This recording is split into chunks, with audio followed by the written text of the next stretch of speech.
everyone. So excited to have you guys here today for Art Break. Art Break is our monthly informal discussion style program that takes place in the galleries.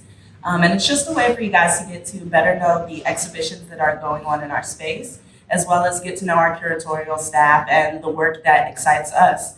So I'm really excited today to have you guys in Gallery 4, where Derek Adams' Sanctuary is currently being exhibited.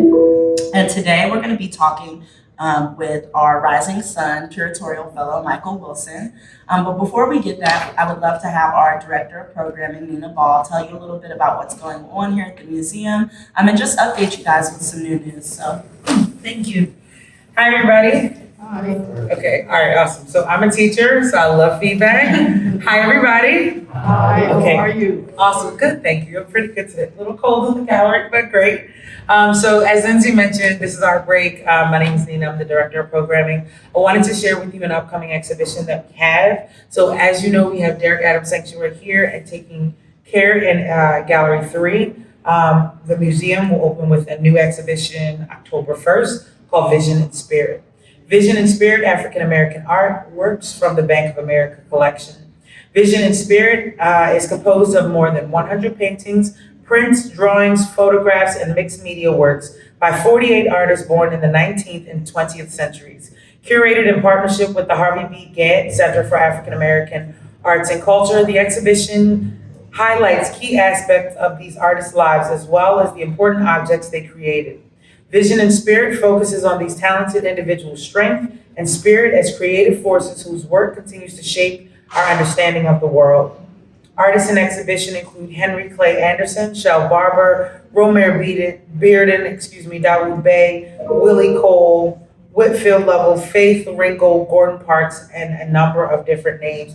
Please be on the lookout for that in October. Make sure you take advantage of the full museum while you have the chance. And on view in the auditorium, if it's open today, is Black Citizenship in the Age of Jim Crow, poster style exhibition. Art Break is really exciting today. I'm very excited to hear my colleagues be in conversation. One of the things that they are going to open up with, and I'm going to come into the audience, is a commissioned work by Tony Award-winning poet Black Ice, who was commissioned to summarize, well, basically to view the exhibit, absorb it, and then interpret it into poetry. So what you'll see today is his 90-second interpretation of that, which they'll use as most likely a jumping off point for the discussion today. Thank you so much and enjoy. All right, everyone. Once again, thank you guys for coming. So I'm going to start by introducing Michael and I. Michael is currently a doctoral candidate in the Department of Africology at Temple University. He's researching memorialization practices in Caribbean public art. His research interests include contemporary African diaspora art practices, decolonial aesthetics, and collective identity formation within visual culture. Michael was a past Fulbright Fellow of Art History at the University of Copenhagen and a 2-time Nelson Mandela Museum Fellow with the Nelson Mandela Museum in South Africa. In addition to research and curation, he also works as a visual artist, primarily focusing on charcoal and pastel mediums. So Michael is a man of many talents and a scholar as well, so we're really excited to have this discussion about memorialization practices within the diaspora today. As for me, I'm Zindzi Harley. I currently serve as the Assistant Curator at the African American Museum in Philadelphia, coming up on my year mark now. I'm an alumna of the University of the Arts, which is right here in Philadelphia, and I received my master's in museum studies from there. I've engaged with numerous organizations across Philadelphia as well as historic sites, doing curatorial and programming and taking on roles in those organizations to facilitate programming. Some of the organizations that I work with are Past Present Projects, Ars Nova Workshop, which focuses on jazz and contemporary music. And most recently, the last project that I worked on was at Hatfield House and Strawberry Mansion with Black Quantum Futurism. So my research really focuses on the histories of Black museums and how we can learn from leveraging these institutional structures that they've developed to advocate for the preservation of our cultural heritage in the present as well as the future. So today we're going to be sitting in Gallery 4 as we are now, and we're going to talk about Derek Adams' Sanctuary, and we'll be looking at memorialization and how that comes full circle with Michael. Derek Adams' Sanctuary consists of approximately 50 pieces of mixed media collage assemblage on wood panels and sculpture presented in an installation designed by the artist that reimagines safe destinations for the Black American traveler during the mid-20th century. The exhibit is inspired by the Negro Motorist Green Book, an annual guidebook for Black American road trippers published by New York postal worker Victor Hugo Green from 1936 to 1967 during the Jim Crow era in America. The Green Book provided a list of hotels, restaurants, barbershops, and beauty parlors, taverns, and more where African American travelers were safely welcomed during segregation. The exhibit continues Adams' examination of leisure for Black Americans throughout history and the challenges in creating safe spaces and refuge for Black Americans. So you can really see the narrative that's being depicted in Derek Adams' interpretation of this history. We would love for you guys to explore the gallery at some point, and we definitely will walk through. You guys can ask questions and review the work. But we're going to start off with Black Ice's interpretation of the exhibition through his poetic practice. So here you can see the commission that we worked with him to have filmed at the museum.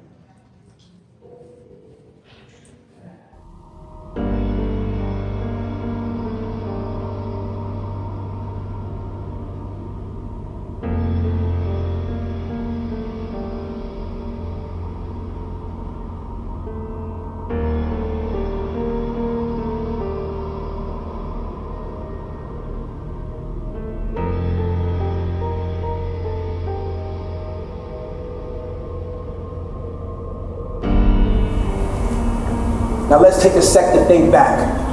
Blink back to a time when our thriving was an envy act, when driving while being Black was actually dangerous to your health.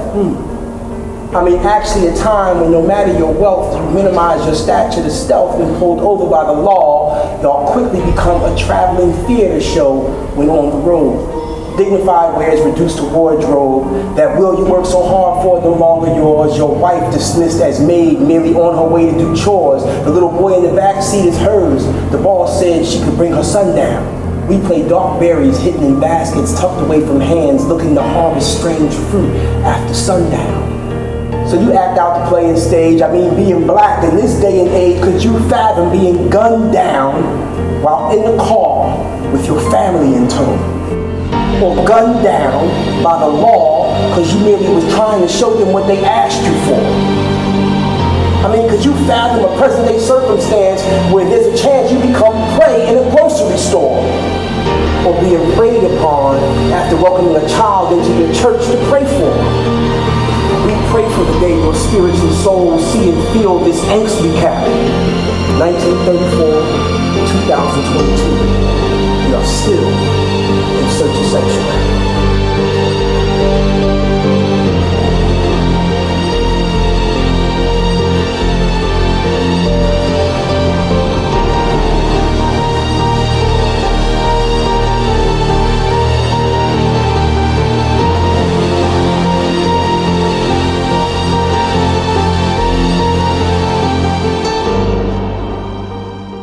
Yes.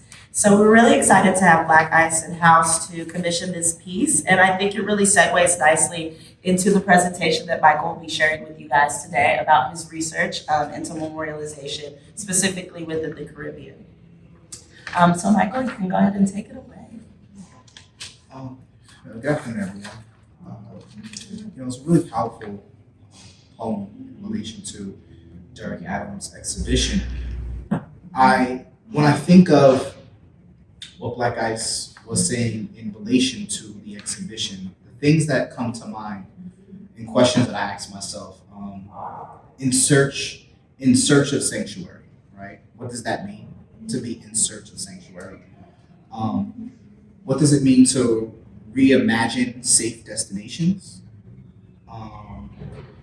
Refuge, movement, and I want to put an asterisk by movement, and different types of movement, the notion of home, and how identity complicates all of those things. And it brings me to my research interest because I am looking through memorialization practices in contemporary visual art. And what does movement and what does home and destinations and safety look like within how artists engage in not just memorializing the past, but also positioning themselves within that process of memorializing. And I'm noticing that movement becomes a theme within that, whether it's travel, a physical movement, or it's actually like a spiritual, mental movement that happens. And I'll show you some works of art that bring that out, and we'll talk about it a little bit, and then bring it back to the exhibition. So what inspired me to look into this as a research project? So let's go back to 2014, Kendrick Lamar.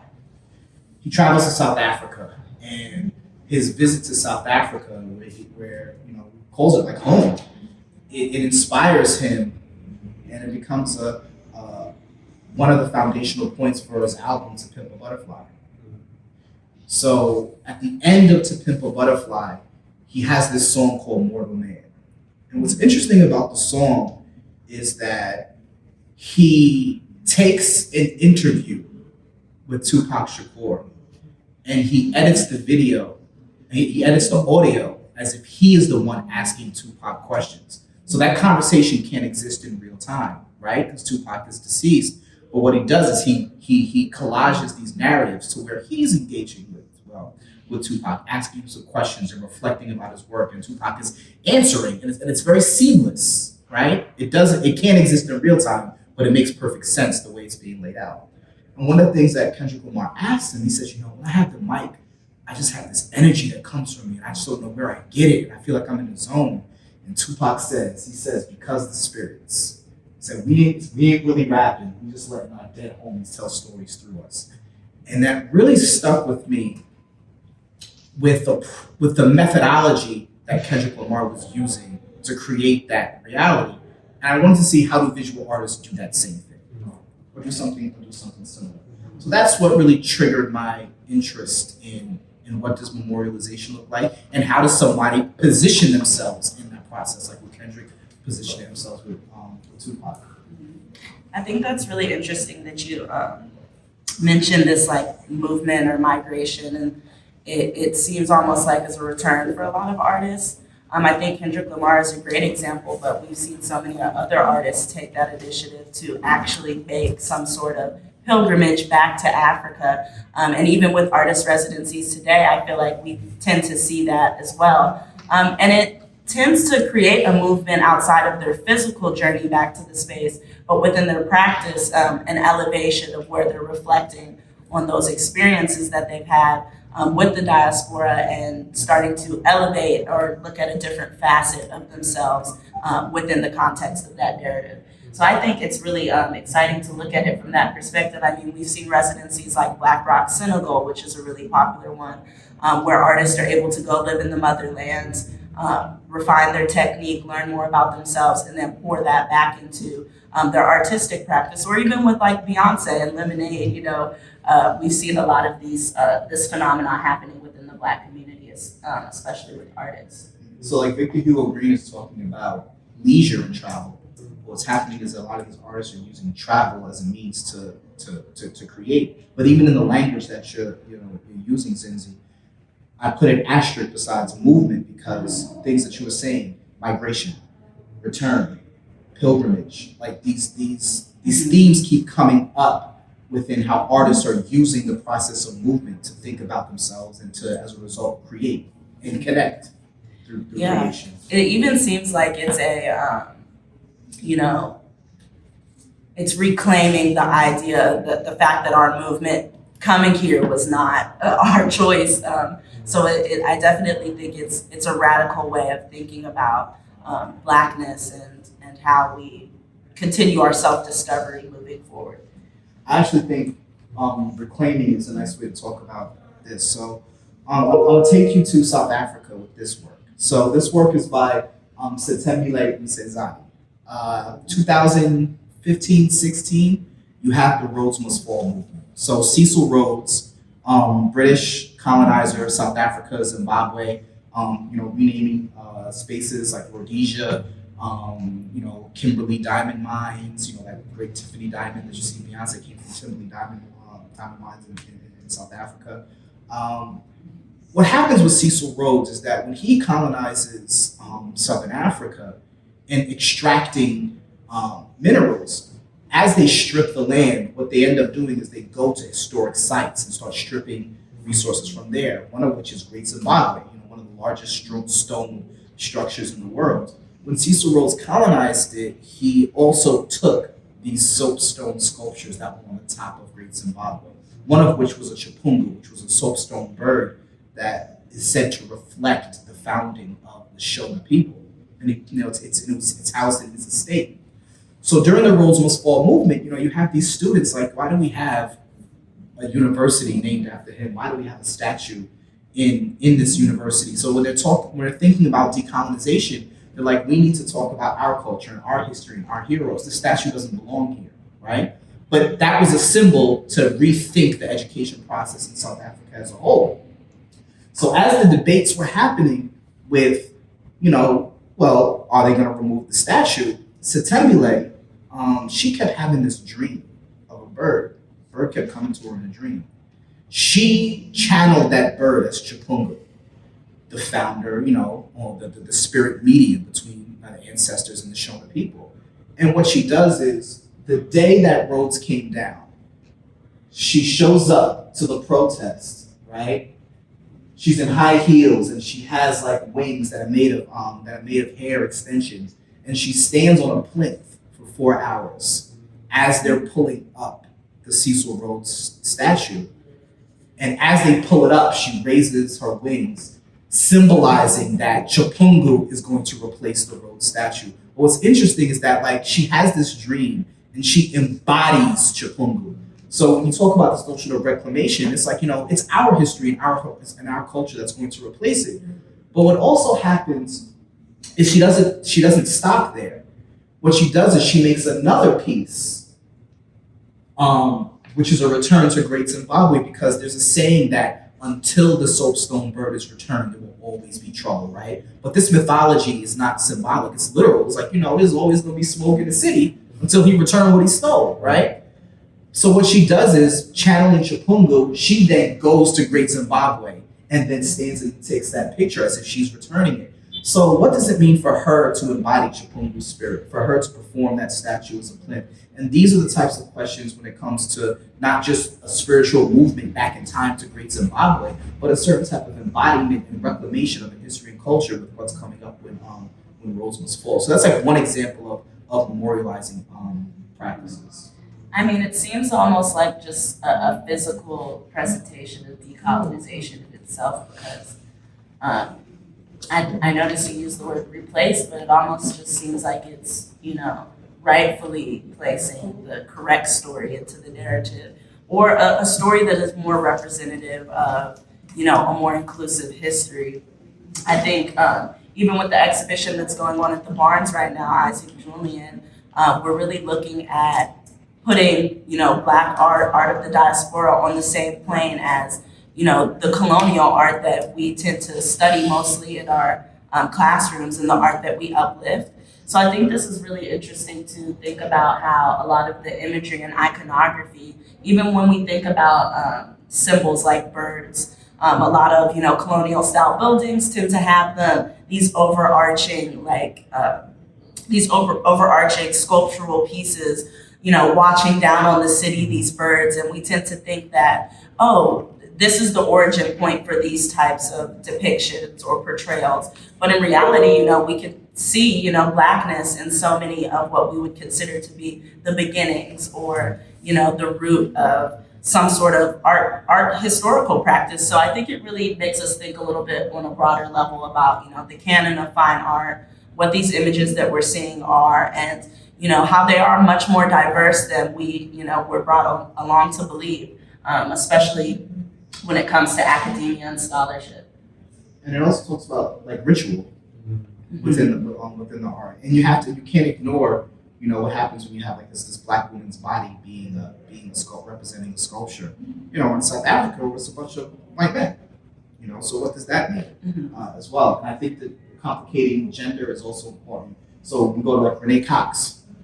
Renee Cox was of Jamaican descent, In these photographs, she's channeling Queen Nanny of the Maroons. You know, Queen Nanny is a Jamaican hero in terms of fighting against British colonialism and slavery. So you have a whole nation that embodies Queen Nanny and her history. What's interesting about what Renee Cox does by merging the past and present is she takes these photographs in spaces, you know, like whether it's like luxury villas where, you know, where white tourists would be, and she has Queen Nanny's spirit within that space. That says something.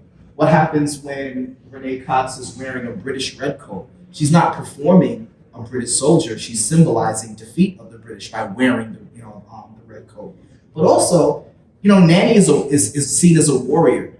You know, mythology talks about her being bulletproof. So what happens when Renee Cox then takes photographs of her being Nanny in vulnerable positions to see her as human? You know, these are stories that you don't hear because she's in a warrior narrative. So now you don't just have embodiment, you have the complication of these gender roles, but you also have a humanizing of someone as well, and kind of weaving in and out of these spaces. Mm-hmm. I think humanizing is so important. I think a lot of times, especially with our historical narratives, that it's either one end of the spectrum or the other.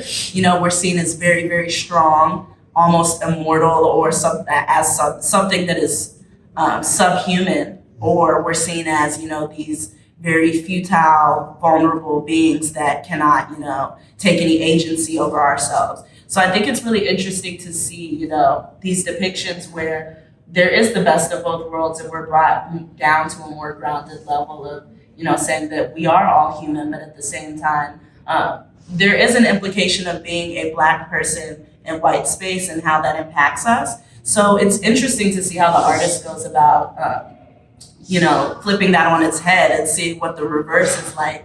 And I think that's empowering regardless for, you know, both sides, white folks and Black folks, to see that being done. And again, it's just broadening that narrative of history.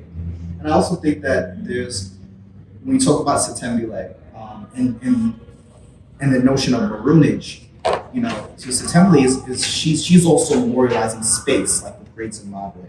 But maroons, and when you talk about maroonage, there is a memorialization of space because you associate maroon space with freedom, right? And I think that is very interesting if we jump to travel and Derek Adams' Sanctuary, because anybody watch Housewives of Atlanta? You have, you know, you have Kenya. You know, Kenya is one of my favorites. And Kenya has this famous quote. You know, it says, "Don't come for me unless I send for you." What's interesting about that is when you go to Jamaica and you look on the maps, and specifically cockpit country in Jamaica, when you look on the maps in Jamaican patois, that's what's pronounced as that area. It says, "Don't come for me unless I send for you," because it's a very clear space that British never went to those spaces because they knew what was going to happen. So they knew cockpit country and they knew the Blue Mountains. Those were areas where the British never traveled because of guerrilla warfare and being victim of, you know, Maroons who will liberate themselves at all costs. So you have this saying that's documented on maps, translated from patois, "Don't come for me unless I send for you." So it's a green book of sorts to say, you know, as we travel, you know, unless you're a certain person, you don't go there. Other people are welcome, you know, and you don't come unless you're sent for. And I think that's really, really important. And when it comes up in a comedic way, and that it shows that there's a way that we use, you know, that we use language and memory, even whether she knew that or not. Yeah, I mean, map making has always been a oppressive system, especially by those that are colonizing our countries and our spaces. And I think that, you know, the Green Book really is a futuristic, at its point of conception, a futuristic version of map making that Victor Hugo was really going about. And I think we continue to do that in so many ways today. I mean, the resources that were provided to be able to navigate spaces as Black folks are really picking up in stride. And I think even directories like Black Owned Everything are, you know, further their proliferations of what Victor Hugo even dreamed of this publication becoming. So it's really interesting to show that, even prior to what we might have thought would have been map making happening at the time, even our ancestors were doing it in ways that, the colonizer could not, approach, these spaces because there was just fear of losing. And I think in the Caribbean, that's the narrative a lot of times is this liberation story of just being outnumbered and them not being able to, handle the terrain or the space that they're in. So yeah, it's very interesting to see how in America we've felt that same phenomenon, but we've come up with resources to combat that in very innovative ways. So. Yeah, and it puts the Green Book on a very interesting continuum. When you think about like quilting patterns, when people discuss the Underground Railroad, Mm-hmm. right? And people they'll ask questions. Well, should we have a Green Book today? And the question, I don't even think it's should we have a Green Book today. I think the question is, how does the Green Book exist today in ways that we don't see? So I think of like Nomadnish Travel Tribe. It's a Black tribal group. That is a Green Book of sorts. It's a community, Black people that are giving not just resources of where to go, how to go. We'll go together, whether we know it or not, and they discuss in this, in this, this small ecosystem. That's a resource. So yeah, the Green Book exists, in very dynamic ways. This is part of my dissertation project. So Queen Mary Thomas is one of 4 women who led a major labor revolt in St. Croix, U.S. Virgin Islands, which at the time was the Danish West Indies, was colonized by Denmark. She's a hero of the Virgin Islands, and they call her Queens of the Firebun. It's called the Firebun Labor Revolt. Now, there are no photographs of these women. So you had 2 artists who wanted to honor and commemorate Queen Mary Thomas and that event, and how that impacts people in the diaspora today, not just in the Virgin Islands, but around the world. So what they did was you had Jeanette Ellers, who was a Black woman residing in Denmark. You have LaVon Bell, who's a Black woman residing in St. Croix. They collaborate to create this sculpture, 2-story sculpture, I Am Queen Mary, which is the first public sculpture of a Black woman in all of Denmark. There are no photographs of Queen Mary. So what they do is they digitally scan their bodies, as you see in the image in the middle, merge their 2 bodies. And that's uses the foundation for the sculpture. So this I Am Queen Mary is literally an embodiment of people. And there's a certain ritual that happens even in saying, right? Because when you say the title of the piece, I Am Queen Mary, there's a certain type of embodiment that happens. But there are different types of narrative collaging that happen in this story as well, like what Kendrick Lamar does. What happens with Queen Mary, the Firebun happened after slavery, okay? So you have this sculpture that's in Denmark, right? But also it's in front of the Danish West India building. That is the building that housed the commodities from the slave trade. So there's a connecting and a continuum that happens with that, right? But also the corals of the plinth. So the corals are actually a separate sculpture. So you have 2 sculptures in one, the person of Queen Mary and the plinth of the sculpture, because what LaVon Bell did is that she transported, now here's that movement again. She transports about 2 tons of coral from St. Croix to Denmark to use as the plinth. And I was there for the research. We physically washed the corals before it was constructed to be on the plinth.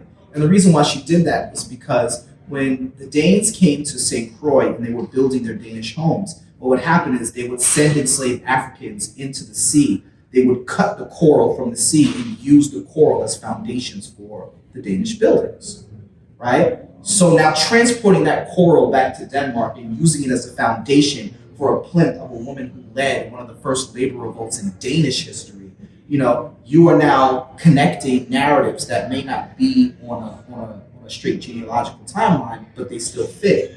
And why is this also important? Is you have this Caribbean woman who is a public sculpture in Denmark.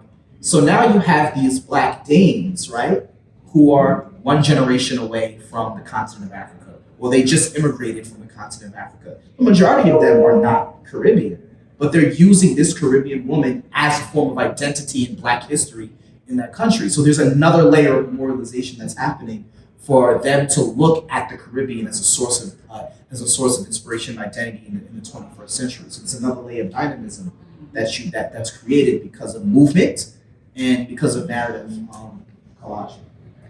Yeah, I think that's really interesting that you say that as well, because we are seeing so many Black artists take up that medium specifically of collage and using it as a way to piece together these narratives into something that's much more comprehensive with their artistic practice. Even in this space, you see Derek Adams use collage in almost all of these compositions, aside from the roadway that's constructed. So yeah, I think that the medium in itself is just very giving to our narrative in the sense of resourcefulness, pulling together small pieces of material and weaving them into something that's beautiful. And I think that really just speaks to Black history in our community. And this piece is even like a larger representation of that. So Levon Bell is actually an artist that we'll be working with for an upcoming exhibition that we're doing with the Pennsylvania Academy of Fine Arts. We'll have an exhibition here in-house as well as at PAFA, and people will be able to engage it from both institutions. Levon Bell, like you were saying, is from St. Croix in the U.S. Virgin Islands. So she'll be bringing that narrative of these additional territories that are a part of the U.S. and how the diaspora fits into that picture. So we're really excited to be able to engage artists like this within our space. I think what's interesting about collage is whether it's physical collage with the material, whether it's a narrative collage of stories, or whether you have like a collaging of like bodies and identities, like what Levon and Jeanette did. I think it speaks to like, no matter how much you try to like bifurcate Black histories and identities, there's always been a way that people of African descent found ways to piece it together to make sense, right? And it's funny how the medium of collage, it always makes sense no matter what the different images are. I want to talk a little bit about Jeanette's work individually, because her most recent work, she uses the mythology of the Moka Jumbi to use this movement again. So the Moka Jumbi is a figure you see during carnival time in the Caribbean. And you have this mythological figure that is said to have crossed from Africa to the Caribbean to look over and protect its people, right? But what's interesting is that what Jeanette does is she makes a video where she collaborates with dancer Justin Kennedy, who was also a trained Moka Jumbi from St. Croix. And she makes a video where the Moka Jumbi crosses from the Virgin Islands to Denmark to look over the people, the Black Danes in Denmark. So to see this figure emerge out of the water and walking through the streets of Denmark early in the morning, like it's, almost like carnival, but no one is there, walking up to these statues, that type of narrative collaging, again, and kind of connecting like diasporic identities. It really like pushes what mythology is, and it really makes me think about return, and a different type of return, because we're not returning to Africa. You have these people, it's like I did not forget, I didn't forget who I was, and ancestors saying I didn't forget who you were, I still know who you are. So there's a powerful symbolism within that. Yeah, that's a great point. I mean, even within the Caribbean, especially from U.S. territories like the U.S. Virgin Islands or the British Virgin Islands, there's actually not very many native Virgin Islanders there. Many of them are actually descendants of regions on the coast of Africa, like Ghana. So it's very surprising to even meet someone that is indigenous to the USVI or the Virgin Islands in general, because there's also the British Virgin Islands. So making that connection, there's a lot of return happening in the sense that folks are getting these dual citizenships in the countries that they originated from. And seeing the Moka Jumbi go from, the U.S.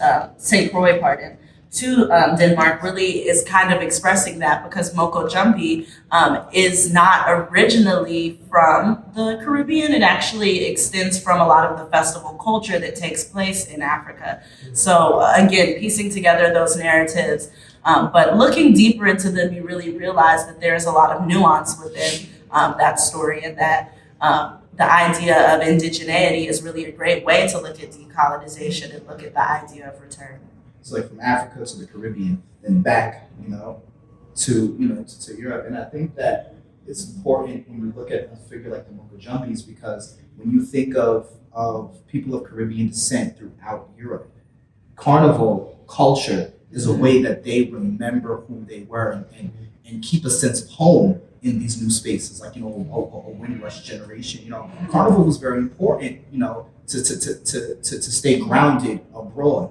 So there was this series, Amazon had a series, I forgot the name of it, these various Caribbean stories. And one of them was of a man who was, he was from the Caribbean. He immigrated to somewhere in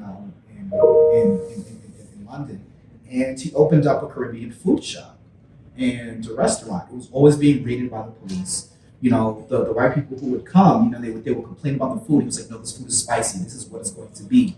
It's important that he made that statement. And then through all of the arguments that were happening back and forth in community, issues, and the way the community supported his community, supported him, people of Caribbean descent, at the end of that episode, they were celebrating Carnival. And you see a Mokajumbi come out, and you see it, and it's a way that you stay grounded when you're in these foreign spaces, because you're using home to keep you, even wherever you are in the world.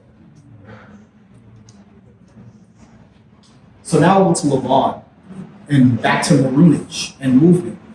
So enslaved Africans who would escape from the Virgin Islands, they would often make home and refuge as maroons in Puerto Rico. And they would hide in the mangroves because it was very difficult to be able to navigate those spaces. So it was easier for them to be able to be free in the mangroves. What Levon did was Levon went to the archives, and in looking in the archives, you would see like runaway slave ads and description of these Africans who left. And one of the ways that they would differentiate or identify who they were is they would be like various scarification patterns on their body. Now those scarification patterns could have been from religious practices, it could be from tribal affiliations. There are different reasons why they existed. What Levon did was she went to the archives and retraced some of those descriptions, those patterns, and she used coconuts to recreate those patterns in the mangroves in Puerto Rico to make a monument to those maroons. So in order for you to even see the monument, you have to navigate the waterways to the mangroves to see it. So these are the ways that artists, they're engaging in movement, memorialization, and kind of expanding it to where even the viewer has to embody some of these processes in a way to experience to experience the sculpture. So to have like hundreds of these coconuts recreate these scarification patterns to talk about those who use the waterways for freedom, it's certainly a very dynamic way to really lead power to. It may not be a nanny or a Queen Mary, but a lot of nameless maroons who deserve to be memorialized as well. Yeah, it's almost like a rite of passage to have to make it, to the actual site of an installation like this. And I think that provides a level of protection for the history in a way. A lot of times, once access is given to the narrative, it can be disturbed or distorted. So that's really interesting to see how artists, sometimes blurry the view of an actual piece of artwork in a way to provide some sort of protection or space around it that will allow it to exist without being destroyed or without being eschewed from what a more inclusive narrative of what Black history really looks like. And I think what's also interesting about making a piece like that is, today, accessibility is very important. It is a conversation that's very consistent. So to create some contestation with that, to say, no, I actually don't want it to be accessible. And that's the point of honoring maroons, is that it's not going to be accessible to everyone. So if you can't go, then you can't go. That's something that you kind of have to sit in that space for a little bit to think through what that means. And then actually to kind of to stand firm and proud of that, to say, no, this monument won't be accessible to everyone for whatever reason. But in order to understand that lack of accessibility is to understand the history of maroonage. Yeah, I think that's a conversation that's happening largely within, communities of color right now, is understanding that, our spaces don't have to be accessible to everyone, and in a way that keeps them pure and keeps them, for us. But I think it also starts the conversation of creating spaces for everyone so that we all can have somewhere to go to acknowledge our history and the narrative that we're very much so a part of. And I think a lot of artists, especially within the U.S., are kind of fraught with that idea because, like you said, accessibility is such an important conversation, especially within museum spaces. So I think that this also kind of exposes why it's nice to take the artwork out of the context of an institution like a museum, and allowing these installations and these sculptural works to exist in their place of origin can really add another layer to the commentary that these artists are providing. So, quick story about accessibility, and I think we'll talk about Kehinde Wiley. So this is a monument that Kehinde Wiley made called Rumors of War, but I want to backtrack a little bit. He has this exhibition, and it starts at the Brooklyn Museum, and then it travels. And I went to the Brooklyn Museum. What I wanted to do was I was listening to how people were talking about the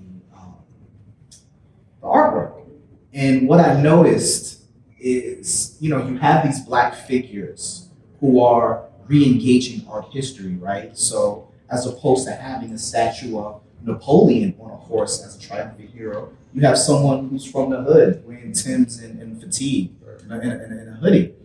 But when you listen to how people are describing it, they're like, oh, look at his waves, they're spinning. Even that type of artistic analysis, there's a certain type of accessibility or lack of accessibility in even describing and using a language to interpret the artwork. Because how, as an art historian, when you're reading a work, how do you describe that figure's hair without saying their waves are spinning? It's a lot of unnecessary words. That's why Black language is important, because when you hear his waves are spinning, you know exactly what's being said, what's being conveyed, what it means. So language and accessibility is also important, and that's why it's important to understand language and cultural context when analyzing these works. Don't come from me unless I send for you. Kenya made it very clear. You know what that means. It doesn't have to be pontificated on for you to understand. It relates back to that, the whole start of the presentation with even rap culture. That's a very great place to look at language, and the study of linguistics within rap really exposes the way that we describe things is definitely different, and we've seen that interpreted through AP, African American vernacular, ebonics, whatever you would like to call it, slang. But definitely, I think people of color are provided this additional language that transcends a lot of the colonial aesthetic or the way that we would go about describing it to appease a certain audience. Rap is a great way to look at that, and I think the way that you connect that back to Tupac in your dissertation really brings us full circle. So with this sculpture, and I think that's why even that exhibition, you knew why it's titled A New Republic. And so this new republic, it's also it's changing and transforming and reclaiming. But with this sculpture, I think you have to acknowledge a certain type of queering that Kehinde Wiley does within honoring, especially particularly Black men. Because not only do you Vanitas paintings and a lot of these historic paintings and sculptures, they honor dead European heroes, right? So death is something that's heroic, and they're honored as heroes in a way. So what happens when you translate that to not just Black people being heroes, but also heroes in death as well?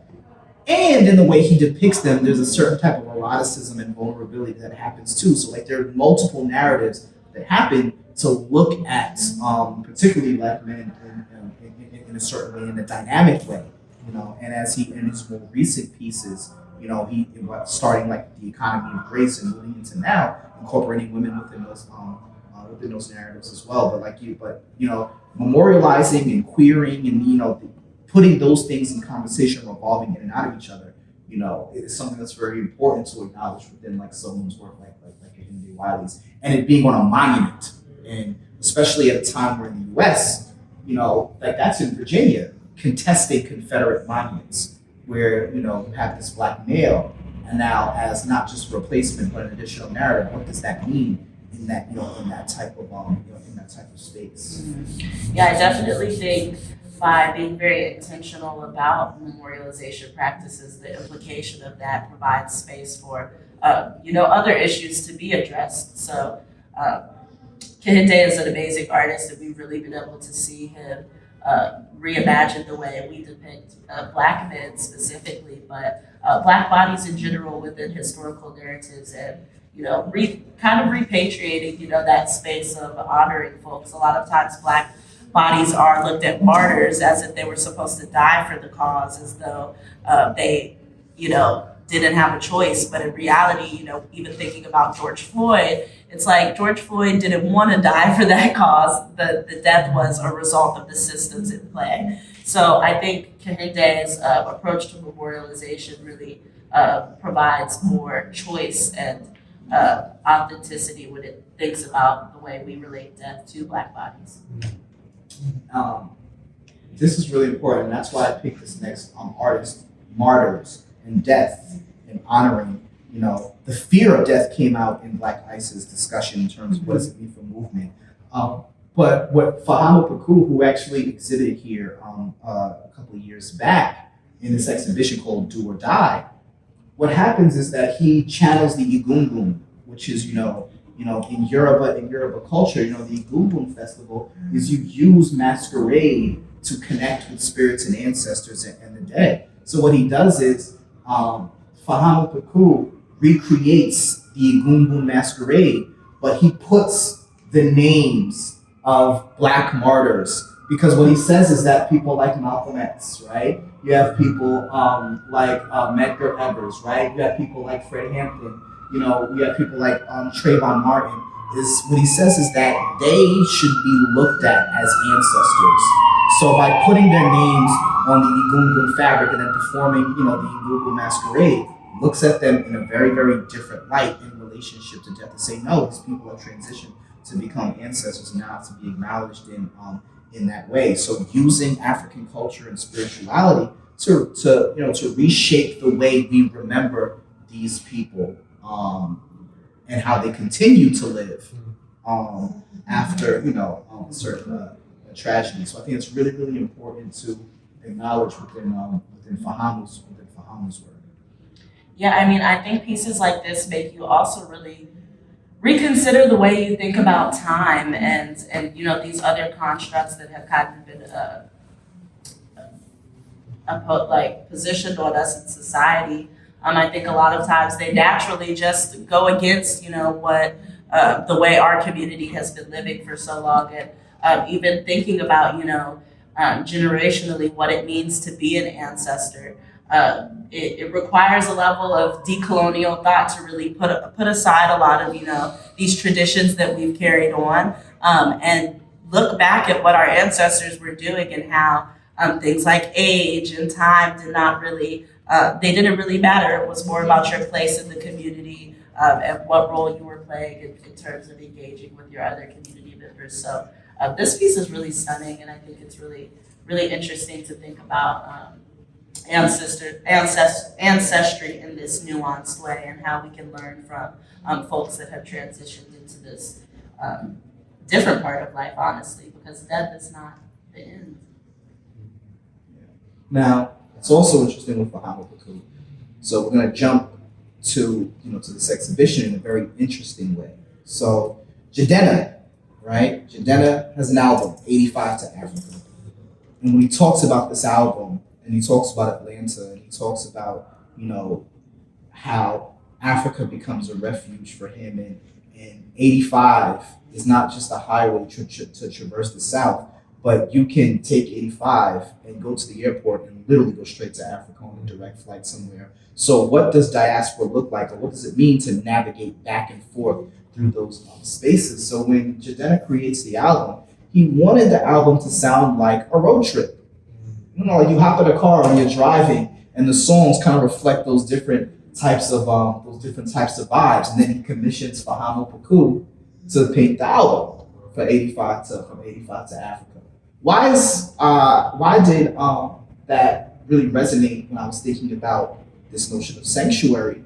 and this exhibition, when you look at the beacons are supposed to symbolize a certain type of light or hope or the safe spaces that you can actually reach in the Green Book, right? What was interesting about Victor Hugo Green is that some of the Green Books that he made later, they were travel destinations to Africa and to the Caribbean, right? Not just navigating the United States. And when I look at the beacon, for me, I realize that there's some people who find sanctuary in their indigeneity, that some people find sanctuary in their African culture. Some people find sanctuary literally in Africa, because when you look at what Kendrick said, when you look at what Jeanette says, like, yo, sometimes it's getting a little crazy out here. I need to go home and recharge. And encouraging people to engage in that type of travel, to find a way to not just learn, but also recharge and then come back. So I think what it does is it complicates looking at the Green Book in a way of, we're not just looking at safe spaces to avoid danger. There is a certain type of cultural recharge that we can use movement as a way as a way to do that. Yeah, I mean, I think even Jadena as an artist really looks further into a lot of these concepts as well, even with Kehinde Wiley and the queering of Black men, and looking more into those traditions. And I think they're also allowing for folks to have another way to make that journey to Africa without necessarily having to physically be there. But I think that's really exciting to think about, artists providing us with these opportunities to journey to the diaspora, even with all of the barriers that there is to doing so physically. So I think this is a really great way to bring it home back to the exhibition. I would like to use, these final moments for us to kind of walk through the gallery. And if you guys have any additional questions, enjoy the work. We'll be here to answer any of those questions for you and chat a little bit more. So definitely feel free to talk with us and spend some time in the gallery. But that concludes our conversation. Yeah, one more slide. There's one more. Because Yes, if you go downstairs, there's Taking Care. Yes. I'll be quick with this one because one of the artists that we have in Taking Care is Purvis Young. And the reason why we talk about movement again, and the reason why it's important to acknowledge Purvis Young is that, so Purvis, a lot of his work talks about Overton in the Miami, Florida area, and he uses like wood pieces from the Overton area to not just talk about that Black community, but the changing of those landscapes in the 21st century that we see all over. Why is this important with Purvis? Is that Purvis's family is from the Bahamas, and they immigrated to Miami. Bahamians are very pivotal to the foundation of building Miami. And a lot of people just discuss that. So what Purvis does is often he'll have symbols of like boat people in his paintings to talk about those migrations from the Caribbean to places like Florida and like Miami, and not just the issues that they had to face when they came, but also when you're using some of these wood panels and wood blocks from scraps from the town to talk about the changing landscape, you now create a continuum of these first peoples who contributed to the building of the place and the change of the landscape. So he's not forgetting who he is in the process of these changing environments, and that's something that can be very easily overlooked in his work. So in a way, there are aspects of his work that connects to a Green Book in a way when it comes to movement and a refuge and continuum that that we have to now like kind of complicate and collage together. Yeah, so Purvis Young has some work that's in Gallery 3 and Taking Care. And that exhibition spotlights objects as well as the conservation process that we do here at AAMP. And we work with a graduate summer intern named Nyla Bird, who is a Black conservator, which is really exciting because there's not very many of us in the field, but we definitely do exist and we're trying to do the work together. So you guys can explore that exhibition as well and see some of Purvis Young's work, and you'll definitely see some of this iconography depicted in some of his compositions. So feel free to enjoy the galleries, you guys. Thank you so much for joining us today. Definitely want to continue to have you guys back at these art breaks. If you have any questions about it, I'll just sit here. We'll be here. If there's any questions, feel free to ask them. Thank you, guys. Thank you.